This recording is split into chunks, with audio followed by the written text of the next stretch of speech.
एक बार अश्विनी दुबे जी के पास जा रही हूं।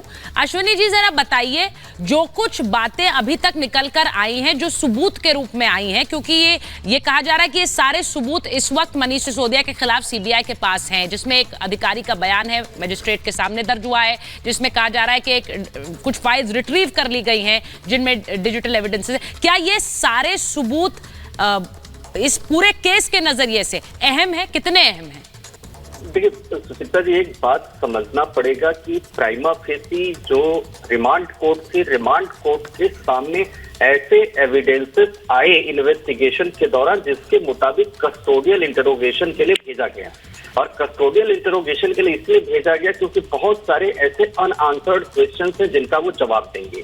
नंबर 2, जो डिजिटल एविडेंसेस हैं, डिजिटल एविडेंसेस कल ये साबित होंगे कि किस तरीके से उनको एविडेंस के तौर पर उनकी प्राथमिकता। परंतु आज अगर हम बात करें तो 8 जुलाई 2022 का जो चीफ सेक्रेटरी की रिपोर्ट है वो प्राइमा फेसी कहती है कि government of national capital territory Delhi act 1991 का वायलेशन है, ट्रांजैक्शन ऑफ बिजनेस रूल 1993 का वायलेशन है, दिल्ली एक्साइज एक्ट 2019 का वायलेशन है, दिल्ली एक्साइज रूल 2010 का वायलेशन और डेलिबरेट और ग्रॉस प्रोसीजरल लैप्स हैं क्योंकि post tender undue benefit liquor licences दिए गए 2021-22 में। और दूसरा जो मेजर डिसीजन उन्होंने लिया मनीष सिसोदिया जी ने, वो मेजर डिसीजन वायलेशन है जो स्टैट्यूटरी प्रोविजंस है, नोटिफाइड एक्साइज पॉलिसी है जिसमें बहुत सारा माइलेज फाइनेंशियल इम्प्लीकेशंस इन्वॉल्व हैं और वो सब किया गया undue financial favour liquor licences को देने के लिए। दूसरा, जब अपराध पंजीबद्ध होता है एक्यूज को ले जाते हैं, ये किस तरह का ग्लोरिफिकेशन है?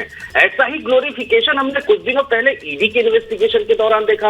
ऐसा ही ग्लोरिफिकेशन हम लोग ये देख रहे हैं कि महाराष्ट्र में जब ईडी संजय राउत को गिरफ्तार करती है। एक आम आदमी के लिए क्या है कि वो इन्वेस्टिगेशन एजेंसीज को देख रहा है काम करते हुए और एक कांस्टेंट ऑनस्लॉट अटैक हो रहा है ये कहते हुए कि ये इन्वेस्टिगेशन एजेंसीज अपना काम राजनीतिक दबाव में कर रही हैं। अब ये समझना जरूरी है कि इन्वेस्टिगेशन एजेंसीज अपना काम कैसे कर रही हैं। मैं एक बार ब्रिजमोहन जी के पास जाऊंगी, अनुराग जी को स्क्रीन पर प्लीज रखिए क्योंकि उसके बाद अनुराग जी के पास जाऊंगी। ब्रिजमोहन जी, मुझे समझ नहीं आ रहा आप लोगों का स्टैंड क्या है, क्योंकि कांग्रेस पार्टी तो कहती है कि भाई ये बिल्कुल ठीक हुआ, ये कर ही रहे थे घोटाला, वो कहती है तो ठीक है, बीजेपी कहती है तो ये गड़बड़ कर रहे हैं। आपके साथी हैं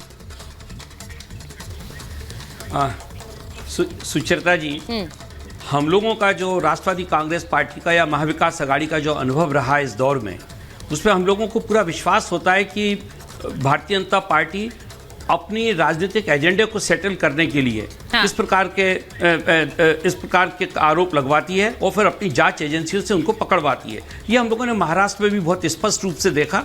हमारे आदरणीय अनिल देशमुख जी को जिस प्रकार से पकड़ा गया था, जिस ढंग से उनको परेशान किया गया, उसके बाद जब हाईकोर्ट ने फैसला दिया है तो उसमें पूरी कार्रवाई की उन्होंने धज्जियां उड़ा दी। उन्होंने पूरी तौर से कहा हाईकोर्ट ने कि इनके ऊपर किसी भी प्रकार का कोई आरोप सिद्ध नहीं होता, किसी प्रकार का जांच एजेंसी के पास कोई सबूत नहीं था और जांच एजेंसी ने एक तरफा दुश्मनी के साथ कार्रवाई की। महाराष्ट्र में क्या क्या हुआ वो तो हमसे बेहतर कोई नहीं जानता है। नेता आदरणीय महाराष्ट्र में संजय राउत साहब को देखा, वो हमसे बेहतर कोई नहीं जानता है।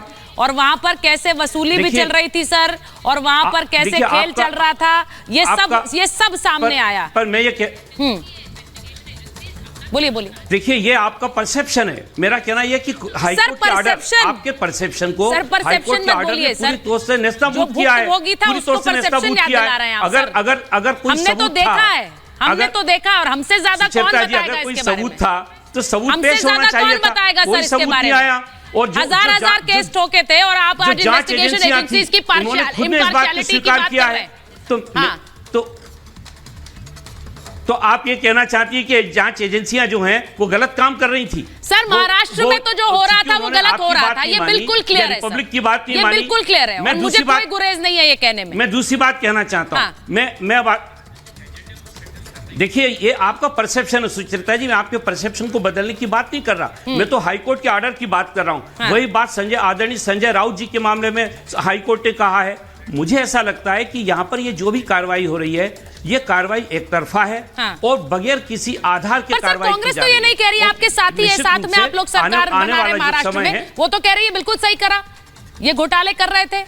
तो आप लोग एक मंच पर नहीं है इसको लेकर, एक मंच पर नहीं है। महाराष्ट्र की कांग्रेस ने कहाँ कहा? अच्छा, महाराष्ट्र की कांग्रेस अलग है और सेंटर की कांग्रेस अलग है। अच्छा, अभी अब ब्रिजमोहन जी ये बड़ा दिलचस्प है कि महाराष्ट्र की कांग्रेस कुछ बोलेगी और सेंटर वाली कांग्रेस कुछ बोलेगी। मुझे नहीं मालूम, मेरा कहना है हमारी महाविकास सुचरिता जी, महाविकास अघाड़ी के जो 3 साथी हैं महाराष्ट्र में, वो तीनों की तीनों लगातार इस बात को कह रहे हैं। अब आप वो बात कर रहे हैं कि आम आदमी पार्टी दिल्ली में कुछ कहे और गुवाहाटी में कुछ कहे, ऐसा तो नहीं होगा ना। गुवाहाटी में भी वो प्रदर्शन कर रहे थे, आज दिल्ली में भी प्रदर्शन कर रहे थे, क्योंकि उनके मंत्री के खिलाफ ये पूरी कार्रवाई हुई है। अब पार्टी का अलग अलग स्टैंड तो नहीं हो सकता राज्यों के हिसाब से। हमारा जो अनुभव है, हाँ, मैं एक बार अनुराग जी आप मुझे एक बात बताइए, मैं आपसे कोई बात कहना चाहता हूँ। केंद्रीय मंत्रिमंडल से 11 लोगों को निकाला जाता है, आज तक क्यों नहीं भारतीय जनता पार्टी की किसी व्यक्ति ने उनकी जांच की आदेश नहीं किए? क्या कारण है? पूरा का पूरा गुजरात का पूरा मंत्रिमंडल भंग कर दिया जाता है भ्रष्टाचार के आरोप में, वहां पे किसी आदमी को नहीं पकड़ा जाता। क्या कारण है? मैं कहता हूं कि ये 11 जो मंत्रियों को हटाया है, इसमें से किसी एक मंत्री की फाइलें हम लोगों को दे दें, हम बता देंगे उसमें क्या भ्रष्टाचार हुआ है। हम तो पहले दिन से इस बात को कह रहे हैं।